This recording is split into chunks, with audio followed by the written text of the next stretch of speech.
RG. The only reason Shanahan and Lynch aren't fired is because they hit on Brock Purdy. Did they make a bad draft pick?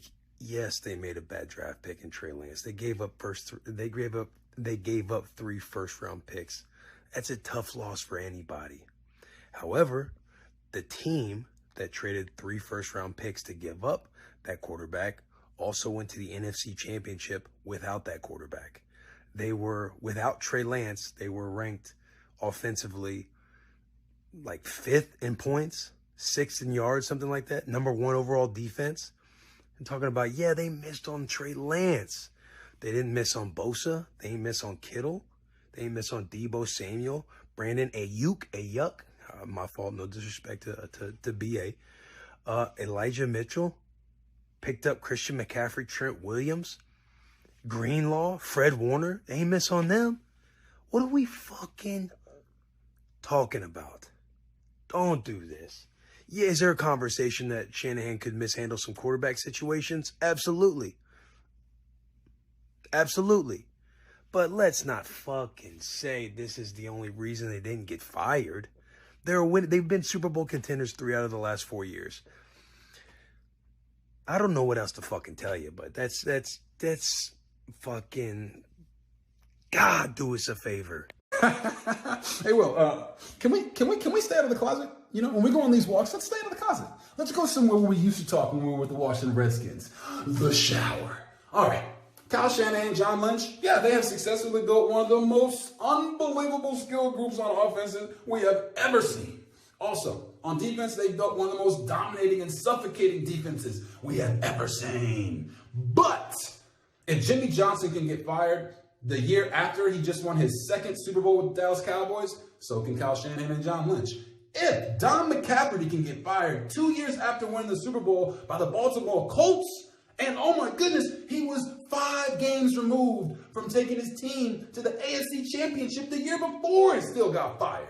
And oh yeah, George Seifert. Does that name ring any bells? San Francisco 49ers. He got fired, aka resigned, 2 years after winning his last Super Bowl with the 49ers because he didn't like what they were doing to him. So when you talk to me about Kyle Shanahan and John Lynch, the reason I'm saying the only reason they didn't get fired is because they hit on Brock Purdy is because they missed on the most important position in all of football when they traded up 3 first-rounders to go get Trey Lance. So now, if Trey Lance isn't a hit, and you got rid of Jimmy G, when Jimmy G goes down last year for them, if Brock Purdy doesn't come in and be the best story in all of the NFL, they would have missed on Brock Purdy as well. And if they had continued to struggle or started to struggle after last year's injury to Jimmy Garoppolo, they would have been in some hot water now.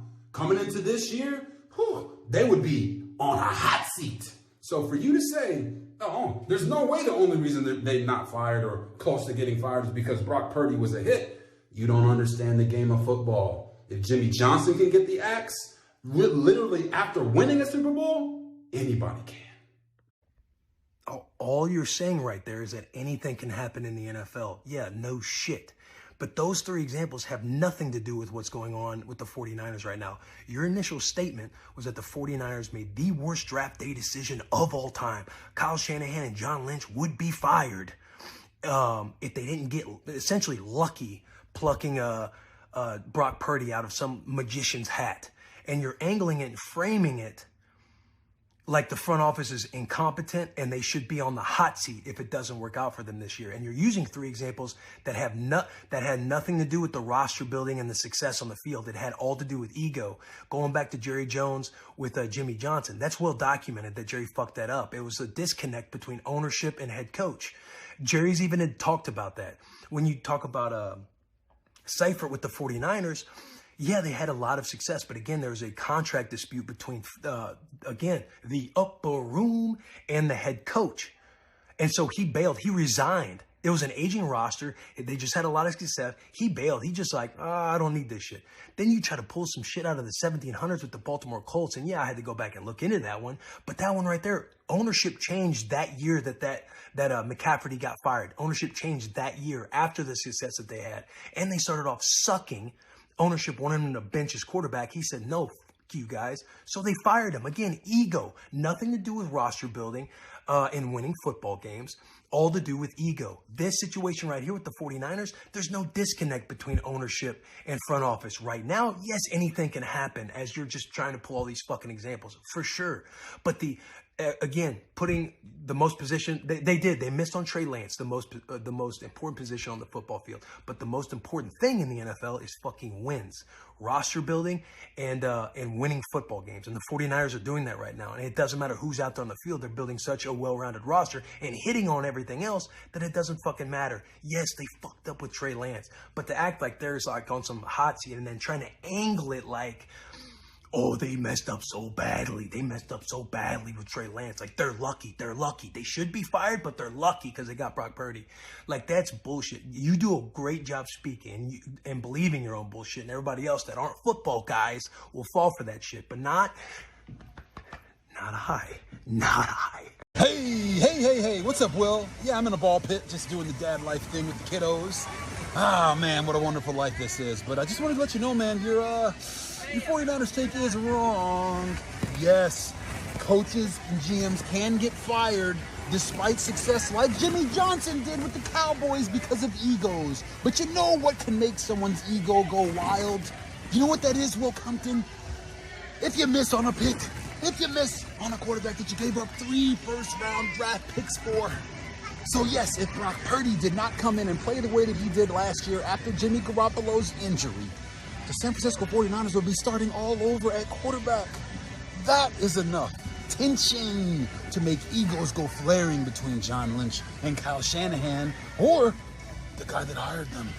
But hey, they don't have to worry about that because of Brock Purdy.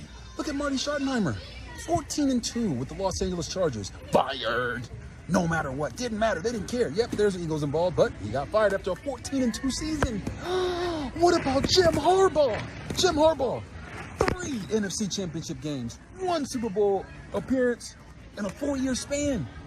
Fired. Oh, there were egos involved. But guess what? The 49ers don't have to worry about those egos because Mr. Brock Purdy, a.k.a. Baby Bosa, came in and made it a Purdy situation for them at the quarterback. So yes, they're safe. But it's only because Brock Purdy came through for them. Because we have seen in NFL history, coaches get fired no matter what they did the previous year or in the past 4. So, take that, buddy.